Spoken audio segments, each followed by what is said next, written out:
በስመ አብ ወወልድ ወመንፈስ ቅዱስ አሃዱ አምላክ አሜን። እፏለክሙ እንዴት አላችሁ? ዛሬ በክፍል 2 ከባለፈው የቀጠለ ትምህርት እንማራለን ማለት ነው።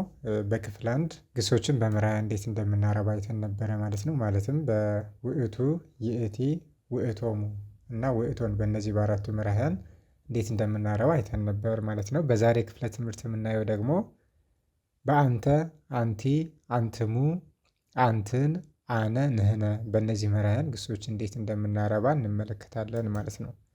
በተጨማሪ ደግሞ አረፍተ ነገርም እናያለን ማለት ነው። አረፍተ ነገር እየመሰረት በእያንዳንዱ ለማየት እንሞክራለን ማለት ነው በዛሬው ክፍለ ትምህርታችን። የዛሬውን ክፍለ ትምህርታችን ከመጀመራችን በፊት ባለፈው የተሰጠውን የቤት ስራ እንስራ። ዘመረ፣ አመሰገነ የሚለውን ግስ በውእቱ፣ ይእቲ፣ ውእቶሙ እና ውእቶን መራሕያን ማርባት ነበረ። ይህን እንመለከታለን ማለት ነው። በውእቱ ምንም አንጨምርም። ዘመረ እንልና አመሰገነ እንላለን ማለት ነው። አረፍተ ነገር እንስራ ካል ውእቱ ዘመረ መዝሙረ እንላለን። ውእቱ ዘመረ መዝሙረ ማለት እሱ ምስጋናን አመሰገነ ማለት ነው። መዝሙር ማለት ምስጋና ማለት ነው። መዝሙረ ሲሆን ደግሞ የመጨረሻዋን ረ የነበረችዋን ረ ፊደል ስትሆን ተሳቢ ይሆናል ማለት ነው። ውእቱ ዘመረ መዝሙረ እሱ ምስጋናን አመሰገነ እንላለን። በይእቲ መራሒ ደግሞ ከግሱ መጨረሻ ላይ ት ፊደል መጨመር ነው። ይህም ዘመረ የሚለውን ግስ እንጠቀምና መጨረሻ ላይ ት ስንጨምርበት ዘመረት ይሆናል ማለት ነው። ዘመረት ማለት አመሰገነች ማለት ነው። አሁንም አረፍተ ነገር ለመስራት በዚህ ይእቲ ዘመረት መዝሙረ የሚለውን መጠቀም እንችላለን ማለት ነው። በውእቱ መራሒ ደግሞ የመጨረሻውን ፊደል ሁለተኛ ፊደል ማድረግ ነው። ረ ፊደል የነበረውን ወደ ሁለተኛ ፊደል ስንቀይረው ሩ ይሆናል ማለት ነው። ውእቶሙ ዘመሩ እነሱ አመሰገኑ እንላለን። ውእቶሙ ዘመሩ መዝሙረ እነሱ ምስጋናን አመሰገኑ ማለት ይቻላል። በውእቶን የመጨረሻውን ፊደል ራብ ማድረግ አራተኛ ፊደል ውእቶን ዘመራ እነሱ አመሰገኑ። እዚህ ላይም ውእቶን ዘመራ መዝሙረ ማለት እንችላለን ማለት ነው። ወደ ዛሬው ትምህርታችን ስንገባ በአንተ፣ አንቲ፣ አንትሙ፣ አንትን፣ አነ፣ ንህነ በእነዚህ መራሕያን ግሶችን ለማርባት ማለትም አመል የሌላቸው ግሶች ከሆኑ በቀላሉ የመጨረሻውን ፊደል ሳድስ ፊደል እናደርጋለን። ሳድስ ማለት ስድስተኛ ፊደል ማለት ነው። ለምሳሌ የለ ስድስተኛ ፊደል ማን ነው ከተባል ለ አንደኛ ፊደል፣ ሉ ሁለተኛ፣ ሊ ሶስተኛ፣ ለ አራተኛ፣ ለ አምስተኛ፣ ል ስድስተኛ እንላለን ማለት ነው። ስለዚህ ስድስተኛ ፊደል እናደርጋለን። መራሒው አንተ ከሆነ ደግሞ ከ የሚል ፊደል መጨመር ማለት ነው። ከሰተ የሚል ግስ ቢሰጠን ከሰተ ተ የነበረችዋን ወደ ሳድስ ስንቀይራት ት ትሆናለች ማለት ነው። ስለዚህ አንተ ከሰትከ እንላለን። አንተ ገለጥ። በአንቲም ሳድስ እናረጋለን። በአንትሙ ሳድስ እናረጋለን። በአንትን ሳድስ እናረጋለን። በአነ ሳድስ እናረጋለን። በንህነ ሳድስ እናረጋለን ማለት ነው። ከአንተ እስከ ንህነ ባሉት ሳድስ ፊደል እናረጋለን። የሚለየው የትኛው ነው? የመጨረሻ ፊደሉ። በአንተ ከ፣ በአንቲ ኪ፣ በአንትሙ ክሙ፣ በአንትን ክን፣ በአነ ኩ፣ በንህነ ነ ፊደል። ይህን ከያዝን በቃ በጣም ቀላል ነው ማለት ነው። ይህን በቃላችን ከያዝ ነው በዚህ መልኩ ማርባት እንችላለን ማለት ነው። ስለዚህ ከሰተ የሚለውን በአንቲ ብናረባ አንቲ ከሰትኪ እንላለን ማለት ነው። አንትሙ ከሰትክሙ፣ አንትን ከሰትክን፣ አነ ከሰትኩ፣ ንህነ ከሰትነ እያልን በዚህ መልኩ መግለጽ እንችላለን ማለት ነው። እስኪ በምሳሌ እንመልከታቸው። በአንተ መራሒ በምናረባበት ጊዜ የተሰጠውን ግስ የመጨረሻ ፊደል ሳድስ እናደርጋለን። ከዛ ከ መጨመር።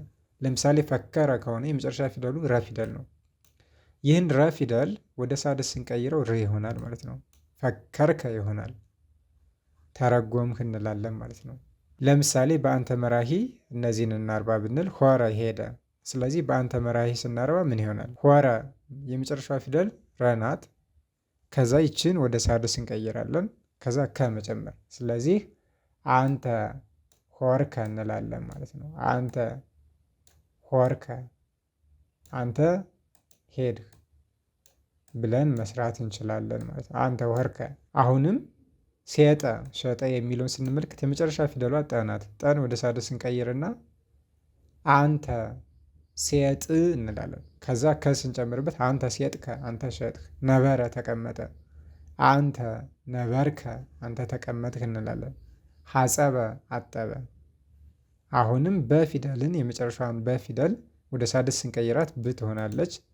ከዛ አንተ ሀጸብከ እንላለን። በዚህ መልኩ መግለጽ እንችላለን ማለት ነው። አረፍተ ነገር እንስራ። ሸጥከ ልብሰ፣ አንተ ልብስን ሸጥክ እንላለን። ልብስ የነበረውን ልብሰ ስንል ልብስን የሚል ትርጉም ይዛል ማለት ነው። አሁንም አንተ ሆርከ ሀበ ቤትከ ብንል ሆረ ሄደ፣ በአንተ መራሂ ሲረባ ሆርከ ይሆናል ማለት ነው። አንተ ሆርከ ሀበ ቤትከ ወይም አንተ ሀበ ቤትከ ሆርከ ቢልም ተመሳሳይ ነው። አንተ ወደ ቤትህ ሄድክ የሚል የአማርኛ ትርጉም ይዛል ማለት ነው። አንተ ነቢረከ ሐጸብከ ልብሰከ፣ ይህ ደግሞ ሐጸበ አጠበ የሚል ግስ አለ። በአንተ መራሂ ሲረባ ሐጸብከ ይሆናል። አጠብህ። ልብስ ልብስ ነው። ልብስከ ሲሆን ልብስህ፣ ልብሰከ ሲሆን ልብስህን ይሆናል ማለት ነው። አንተ ነቢረከ ሐጸብከ ልብሰከ፣ አንተ ተቀምጠህ ልብስህን አጠብክ የሚል የአማርኛ ትርጉም ይኖረዋል ማለት ነው። ተጨማሪ እንስራ። ነበረ ተቀመጠ። አንተ ነበርከ ምስለ አቡከ፣ አንተ ከአባትህ ጋር ተቀመጥክ። አንተ አንበብከ መጽሐፈ፣ አንተ መጽሐፍን አነበብህ ማለት እንችላለን። በአንቲ መራሂ ስናረባ ደግሞ የመጨረሻውን ፊደል ሳድስ እናደርጋለን። መጨረሻ ኪ መጨመር። ፈከረ ተረጎመ። የመጨረሻ ፊደሏ ረ ናት። ረ ፊደልን ደግሞ ወደ ሳድስ ስንቀይራት ር ትሆናለች ማለት ነው። አንቲ ፈከርኪ፣ አንቺ ተረጎምሽ እንላለን ማለት ነው። አረፍተ ነገር እንመልከት። ፈነወ ላከ የሚል ግስ አለ። በአንቲ መራሂ ስናረበው ፈነወ ወ ግዕዝ ነው። ወ ፊደልን ወደ ሳድስ እንቀይረዋለን። ከዛ ኪ እንጨምርበታለን ማለት ነው።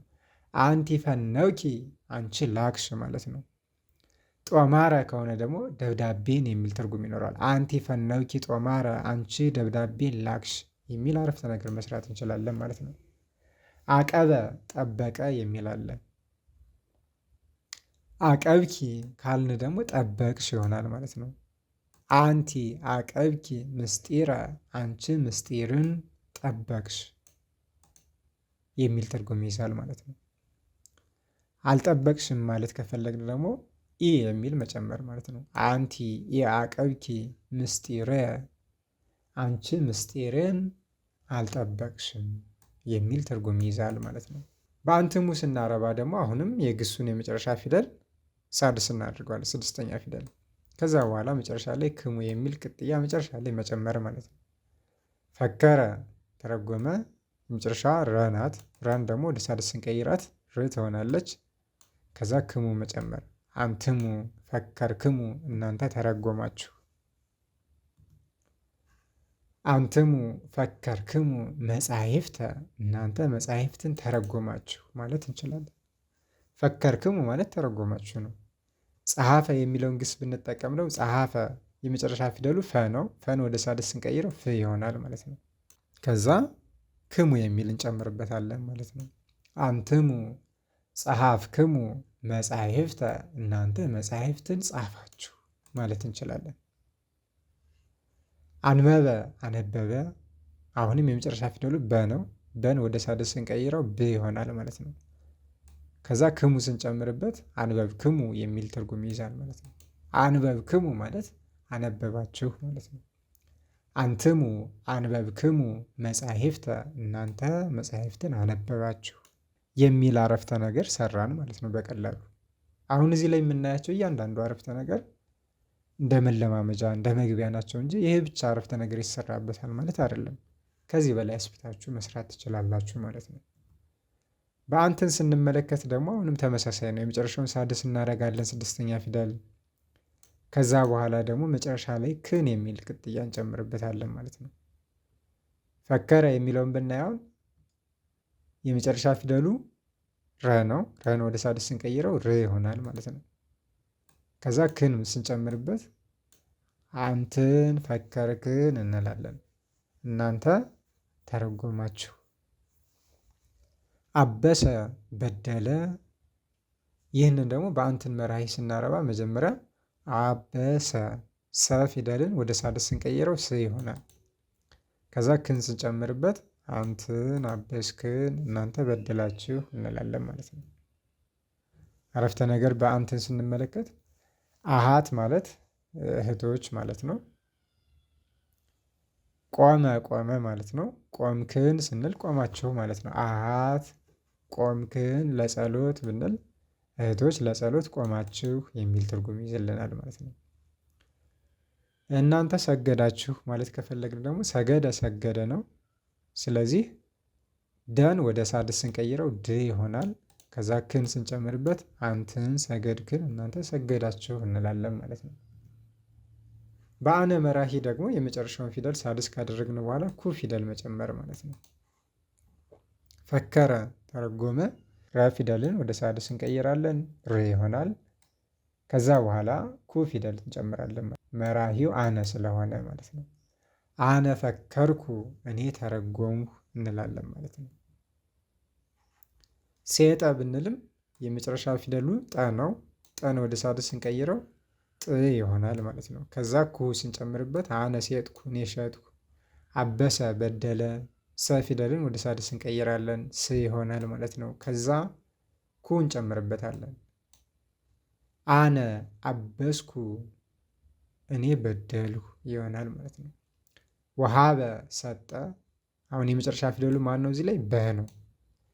በን ወደ ብ ፊደል እንቀይራለን። ከዛ ኩ ፊደል መጨመር ማለት ነው። አነ ወሃብኩ እኔ ሰጠሁ።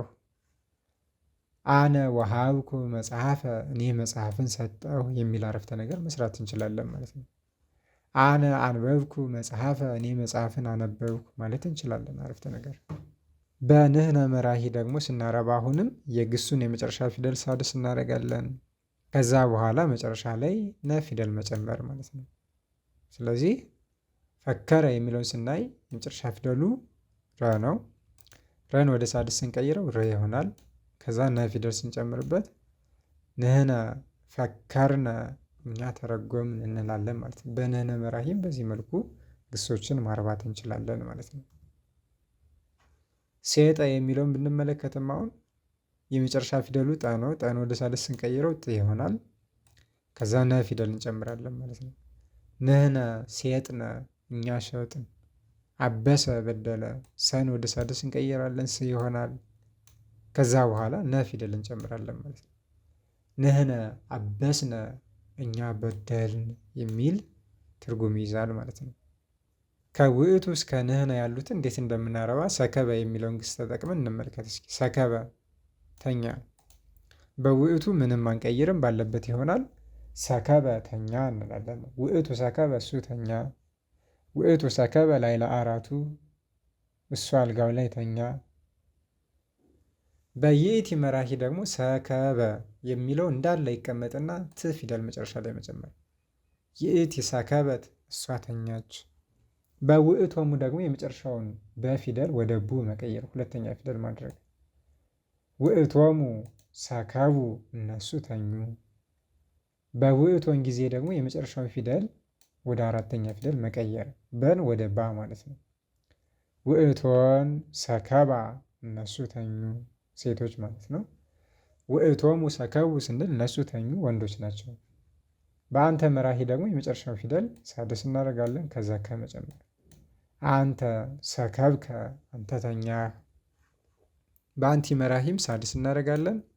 ከዛ ኪ መጨመር አንቲ ሰከብኪ አንቺ ተኛሽ። በአንተ አንቲ፣ አንትሙ፣ አንትን፣ አነ፣ ንህነ የመጨረሻውን ፊደል ሳድስ ያደርጋል። ብ እዚህ ላይ ብ ነው። እዚህም ታች ስንመለከት ብ። በአነ መራሂም ብ፣ በንህነ መራሂም ብ ነው ማለት ነው። የሚለየው መጨረሻ ላይ የምንጨምረው ቅጥያ ነው። በአንትሙ ክሙ ይሆናል። ሰከብክሙ ተኛችሁ። በአንትን ክን ይሆናል። ሰከብክን ተኛችሁ። በአነ ኩ ፊደልን እንጨምራለን። ሰከብኩ ተኛሁ። በንህነ ነ ፊደል እንጨምራለን። ንህነ ሰከብነ እኛ ተኛን እንላለን ማለት ነው። በዚህ መልኩ ማርባት እንችላለን ማለት ነው። አመል የሌላቸውን። አመል ያላቸውን ግሶች ደግሞ እንዴት እንደምናረባ ወደፊት እናየዋለን ማለት ነው። በንህነ መራሂ እስኪ አረፍተ ነገር እንመልከት። ንህነ ተከልነ ኦመ። ኦም ማለት ዛፍ ማለት ነው። ኦመ ሲሆን ዛፍን ይሆናል። እኛ ዛፍን ተከልን። አንተ ተከልከ ኦመ አንተ ዛፍን ተከልህ። አንቲ ተከልኪ ኦመ አንቺ ዛፍን ተከልሽ። አንትሙ ተከልክሙ ኦመ እናንተ ዛፍን ተከላችሁ አንትን ተከልክን ኦመ እናንተ ዛፍን ተከላችሁ። ይሄ ለሴቶች ነው። ከላይ ያለው ደግሞ ተከልክሙ ካለ ለወንዶች ነው። ተከልክን ካለ ደግሞ ለሴቶች ማለት ነው። እስኪ አጭር ቃለ ምልልስ እንመልከት እዚህ ላይ ያሉትን። ሀና ሰላም ለኪ ማህሌት ትላታለች። ሰላም ላንቺ ይሁን ማህሌት ትላታለች። ወለኪ ሰላም ሀና ላንቺም ሰላም ይሁን። ምን ተገበርኪ በዝንቱ ዕለት በዚህ ዕለት ምን አደረግሽ? አነ ሆርኩ ውስተ ሀቅል ወተከልኩ ኦመ አንቲ ሰ ምን ተረከብኪ? እኔ ወደ ጫካ ሄጄ ዛፍን ተከልኩ፣ አንቺስ ምን አገኘሽ አለቻት። አነ ረከብኩ መጽሐፈ ሰዋስው ወአንበብኩ ቃላተ እኔ የሰዋስውን መጽሐፍ አገኘሁ እና አነበብኩ እያለቻት ነው ማለት ነው። ሰናይ ግብር ውእቱ በጎ ተግባር ነው፣ ጥሩ ስራ ነው። እግዚአብሔር ይርዳን፣ እግዚአብሔር ይርዳን ትላታለች ማለት ነው። አሜን። ሰላም እግዚአብሔር ይኩን ምስሌነ አሜን። የእግዚአብሔር ሰላም ከሁላችን ጋር ይሁን ትላታለች ማለት ነው። እሷም አሜን ለኩልነ አሜን ለሁላችን በማለት ትመልሳለች ማለት ነው። ይሄ አሁን እዚህ ላይ የሚቀርበው ቃለ ምልልስ ንግግሩን እንድንለማመድበት ነው እንጂ በዚህ መልኩ ብቻ ነው መነጋገር የምንችለው ማለት አይደለም። እናንተ ይሄን መነሻ ትይዙና ማስፋት ከዚህ በላይ ማለት ነው። ሀረሰ አረሰ የሚል ግስ አለ። ይህንን ግስ በመጠቀም በአንተ፣ አንቲ፣ አንትሙ፣ አንትን፣ አነ፣ ንህነ በእነዚህ መራሕያን በማርባት መልሳችሁን ቴሌግራም ላይ ማለት ነው ጅ ሬጅስትሬሽን ትሉና ሰርች አድርጋችሁ ከዛ መልሳችሁን ላኩልኝ። ጥያቄ ካላችሁ ያልገባችሁ በቴሌግራም ሊሆን ይችላል ወይም እዚህ ላይ መጠየቅ ትችላላችሁ ማለት ነው። ለዛሬ በዚህ ይበቃናል። ስብሐት ለእግዚአብሔር ልዑል ወለወላዲቱ ድንግል ወለመስቀሉ ክቡር አሜን።